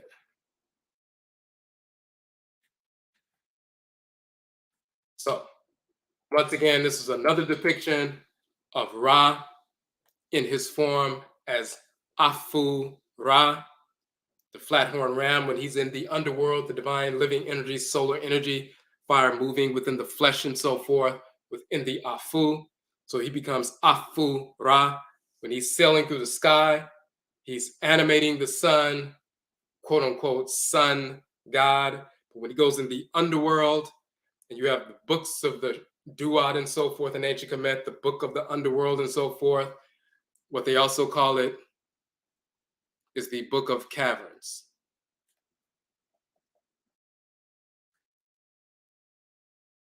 The major text of the New Kingdom of Kemet is called the Book of Caverns, the Book of Caves.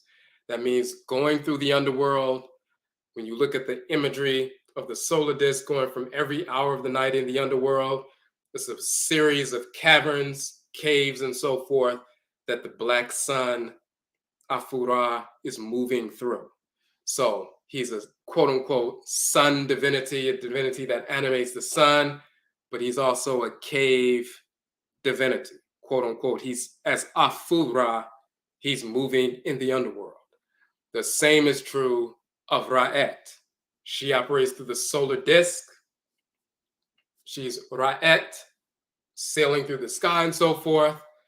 But then when she's moving in the underworld, she's called Afrait, and Afrait becomes Afrai, and Afrait becomes Afri, sun goddess and a cave goddess, the spiritual force animating the flesh, enlivening, empowering, illuminating the flesh, empowering us and so forth.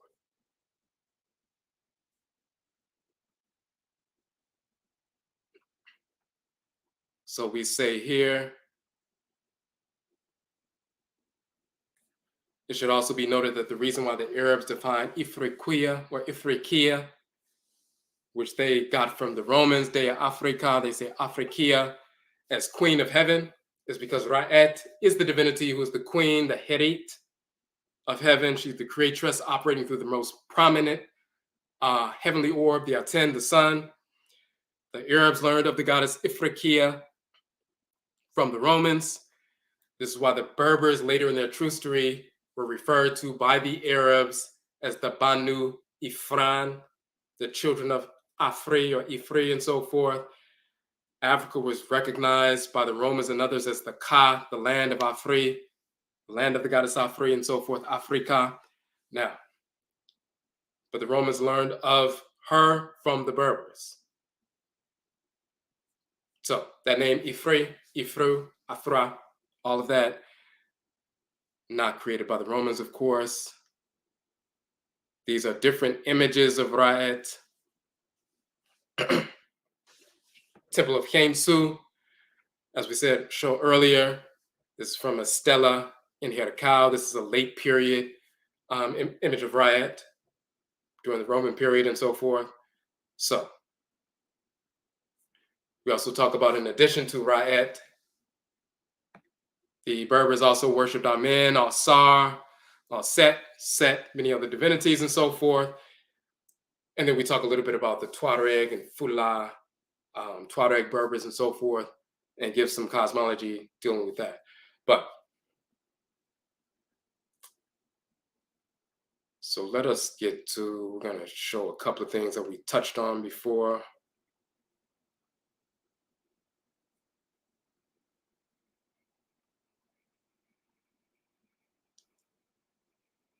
Hold on 1 second. Okay.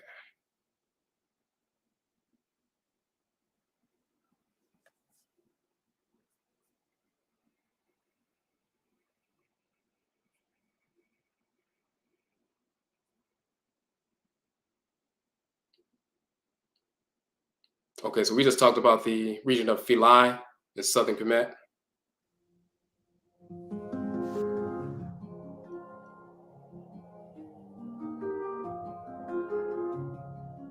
And we talked about the Nubitu, the Nubians are still there. And when we were there last spring, this is where we were at. The Nubians are still running the ferry boats from the mainland to the island. These are the original people of Kemet who still live in the south. The Arabs are in control right now, but these are the direct descendants who still live there.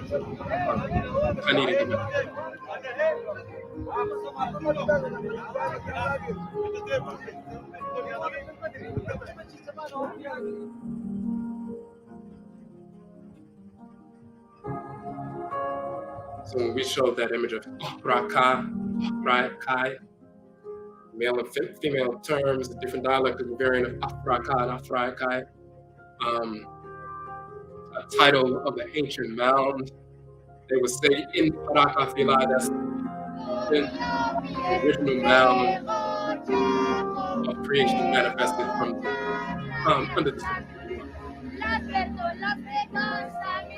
some of the Nubitu children. We visit a Nubian village when we go to Kemet.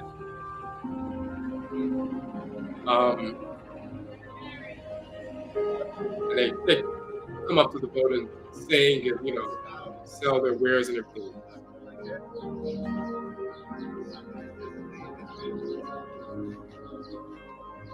So this is the Nubian village, the one that we visited. And you'll notice when we, in their living rooms, they keep baby crocodiles. They raise them until they get to a certain, size, and then they release them into the river. That's a turtle inside the home complex. But you'll see these are actually crocodile heads.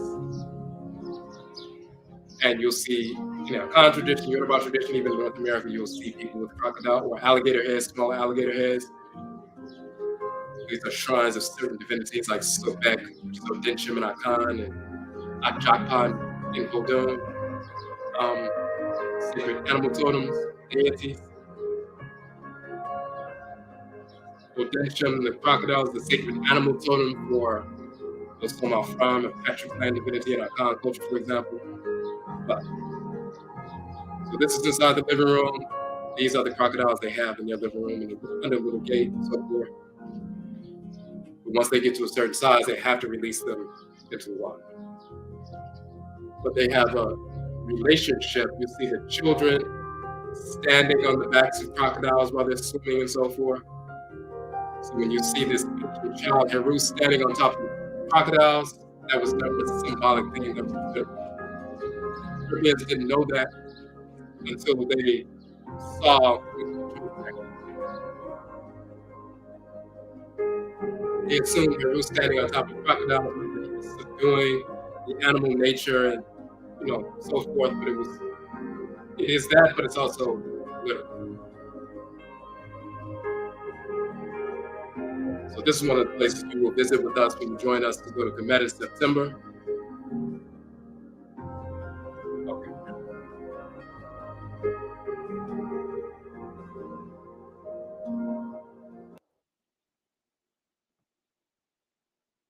Now, that was one piece we wanted to show you.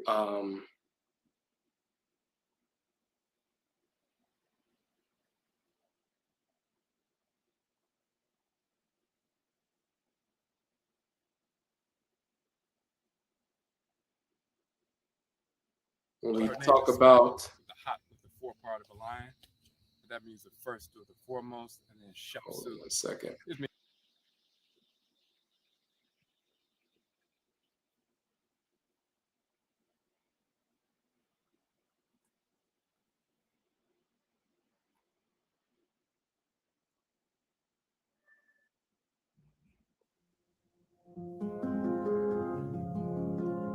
So Tuya and Yuya, mother and father of Queen T, and their bodies are actually inside of the museum in Cairo. Great grandparents of Tutankhamen. So when you go into that space, or what's important is when we go into these, whether it's a museum like this or a temple, tomb, shrine space, when we enter this space, and the spirits of the ancestors and ancestors, who of course are connected to us and us only, then they enter the space as well. The Europeans are just milling around the space. The ancestral spirits are not there to greet them at all because these are the enemies. But when we enter this space, when the children come into the space, then they come into the space with us. The energy fills the space. When we go into a space like this, it becomes a sacred ritual. It's like literally like a wake, like a funeral, because you can feel and communicate with the spirit of the ancestor and ancestors. This is the body that their spirit used to dwell in and so forth, and that energy becomes magnetic. So you'll see Tuya and Yuya when we go. That's a form of ancestral community.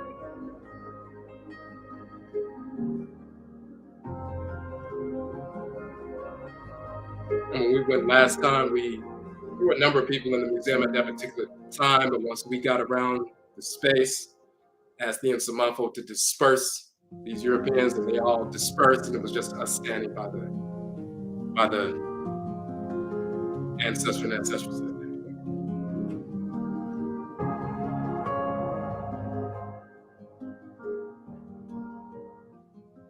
But that's their actual papyrus.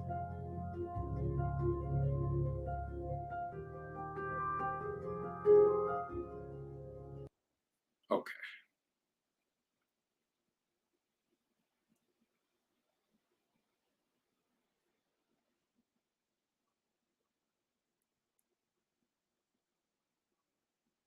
Okay.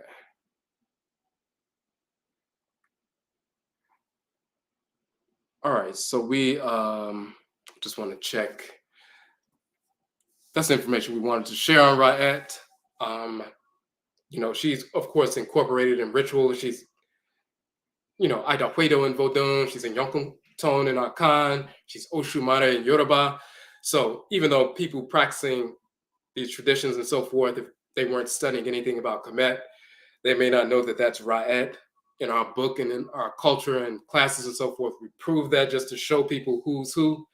But whether we invoke her by Ra'et, or invoke her as in Yonkunton, or invoke her as Ushumari, or invoke her as, Aidahwedo, or whatever name she goes by, and whatever ancestral religious tradition that we are a part of, she is central, of course, to creation.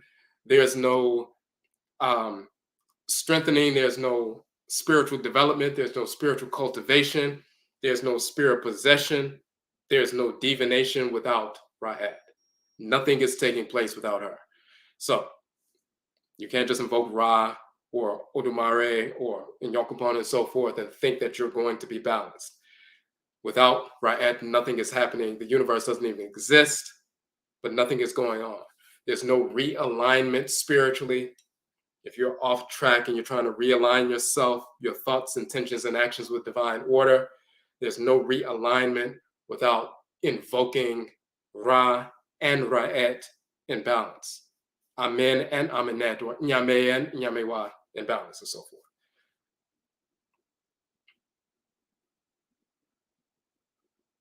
Okay.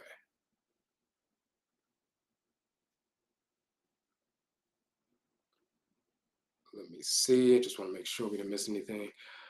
Uh,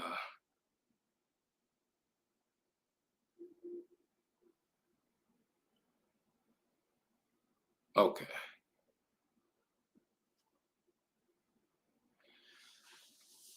So the headdress that you see of RAIT, and she is the progenitress.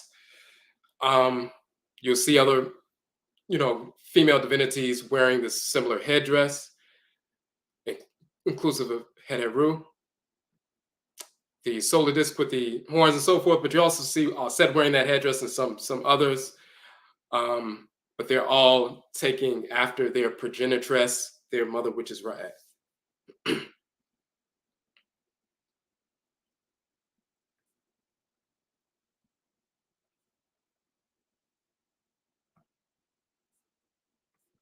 Okay.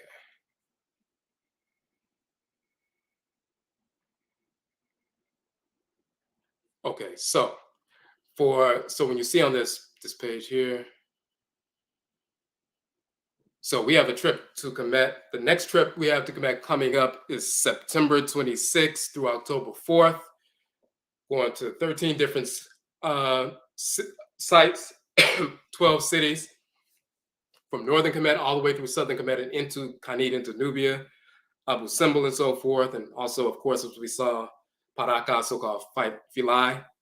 But going up, all the way through the entire country, the various tombs, temples, and so forth. We also will have part of the journey is a cruise going from Abu Simbel through southern Kemet towards the north, all the way to Pet Reset, which is Luxor, and so forth. So a number of different things that are happening. We have the trip September 26th through October 4th, but then we also, when you look on the page, when you scroll a little bit further down, you will see the trip from June 4th to June 12th next year. So basically, we have a yearly trip in the spring. It was usually May. Next year, it'll be the beginning of June 4th through June 12th. But for people who didn't want to wait until June, we decided to do an autumn tour, September 26th through October 4th. But either way, we have spaces available. Now, we sent out an email a couple of days back. We have a few discounted spaces, 50% discounted spaces, a few of them for September and a few of them for June. So we're only able to do a couple of those. We did that previously once before. So we just wanted to be able to offer that for just a couple of people. We only had a couple of spots for that. So instead of paying $3,000 for the entire, trip, and that includes round trip airfare from JFK Airport in New York, all of the accommodations,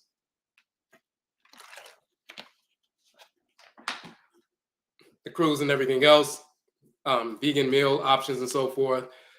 You'll see all the details on the piece, but our tour is $3,000. Most people charge about $4,000 or more, maybe $3,800 and so forth. We want to keep it as reasonable as possible.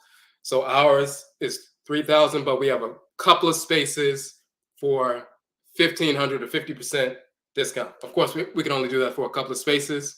We typically have about 20 or more, but around 20 people at the most for a trip. We don't want to have our goal was never to have like 60 or 80 people and so forth. A smaller group allows us to cover more ground and, go in and out of places with ease and so forth. So without multiple buses and things like that, we didn't want to do all of that. So we were only able to offer that for a couple of people. So we have a couple of spaces open for the 50% discount. So instead of paying $3,000 for the trip, it would be $1,500. We have a couple of spaces for that for the September trip coming up, and then a couple of them for the June trip coming up. When you go on this site, when you scroll down to the June flyer, or you can scroll down to the September flyer, you'll see the special. Let me just scroll down to that real quick.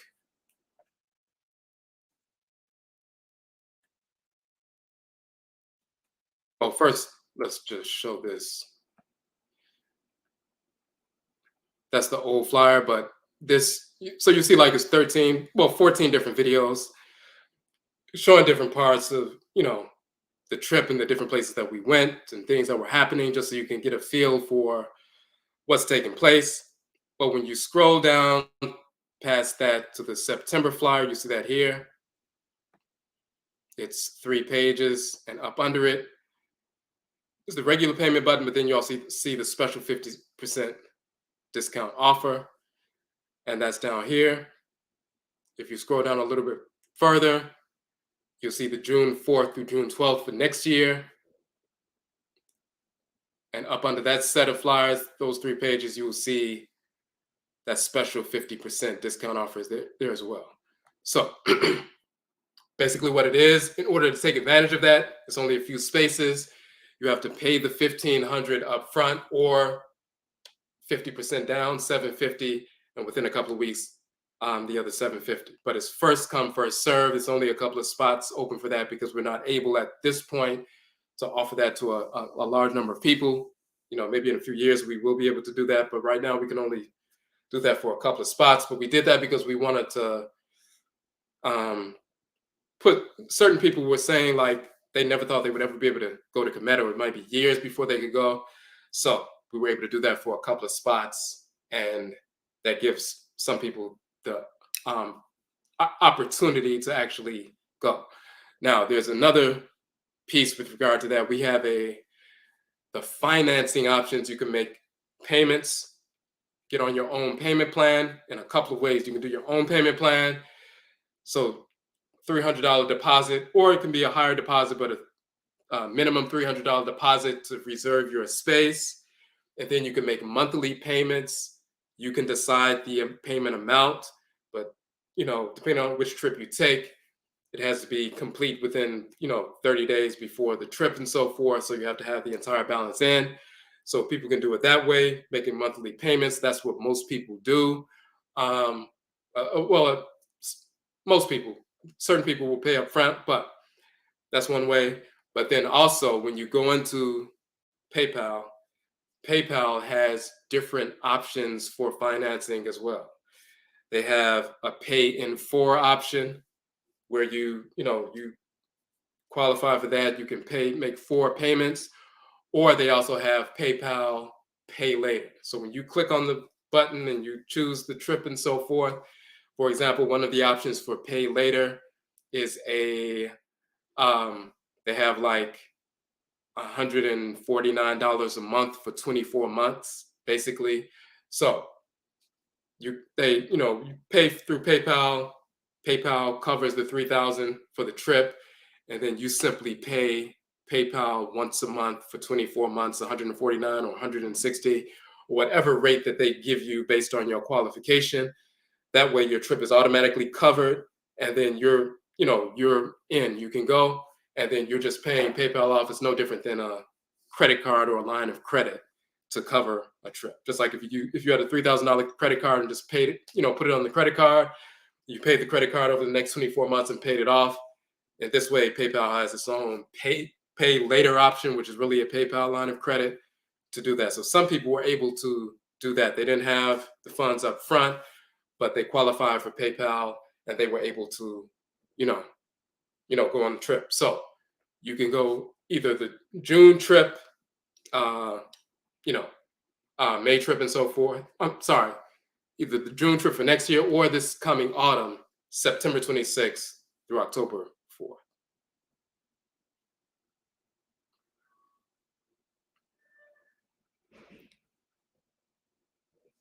Okay, so it is 10 o'clock. We wanted to not go too much further than that. We didn't want to go beyond 2 hours for this presentation. We will save this, we will upload it and so forth. so people still have access to it. You can share the information with people who you know would benefit. You can also share our trip information for people who would benefit. We the special discount offers are first come, first serve. So you can let them know, and maybe you all can go on the trip together and so forth. So, of course, if you have any questions, just hit us up on our website. You can hit us up via email, kwesiakan@gmail.com, or, Instagram, Odwirafo, Facebook, Kwesiakan, or Odwirafo Akan. Twitter is Odwirafo. We're on TikTok as well as Odwirafo, but more so Instagram, more so, and Facebook, and then of course the regular website. But look on the Afuraitkaitnit page on the website, and I can put that in the chat room just so you can see it. Okay, so that's the direct link to the website, Afuraitkaitnit, and that is Afuraitkaitnit is defined as the cosmology of creation. Afuraitkaitnit, the work of creation and so forth, the divine works and so forth. So that's why we call it that. Okay. Okay, let me just make sure we didn't have any.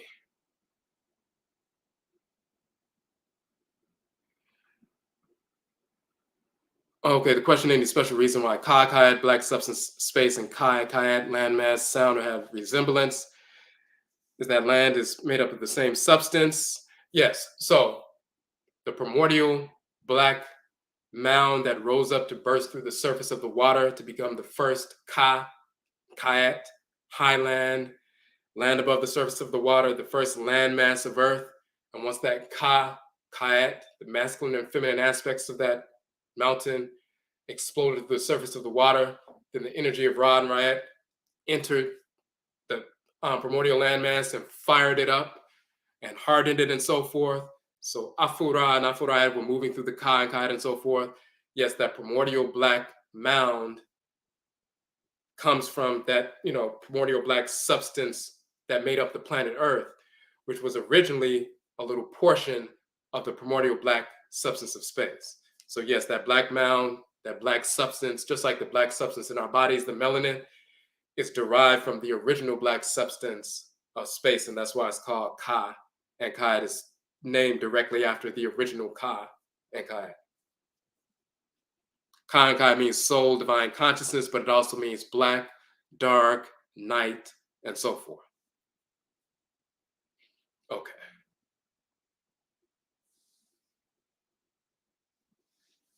Okay, so once again, yet I say we thank everybody for joining in, and Yebesha Bio, we will meet again. That's it.